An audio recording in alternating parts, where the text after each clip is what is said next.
Pawan Kalyan హఠావో politics Bachao అని ఎవరైతే book రాశారో బొగ్గుల శ్రీనివాస్ మర్డర్ ఒక మిస్టరీ. ఆ మిస్టరీ నిన్ననే వీడింది. యాక్చువల్ గా చాలా మంది సోకాళ్ళు లెఫ్టిస్టులు, సోకాళ్ళు పేటీఎం బ్యాచ్ మొత్తం అనుమానాలు ఉన్నాయి.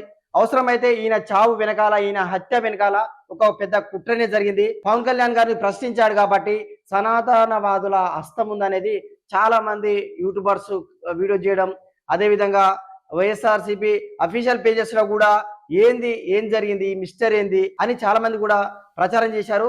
గతంలో మనం కూడా చూసాం.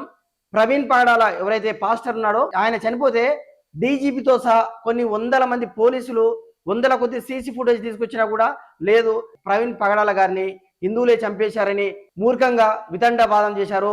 సేమ్ బొగ్గుల శ్రీనివాస్ విషయంలో కూడా డెఫినెట్ గా పవన్ కళ్యాణ్ హఠావో పార్టీస్ బచావో అని బుక్ రాశాడు కాబట్టి 100% పవన్ కళ్యాణ్ హస్తం ఉంది అనుకున్నారు.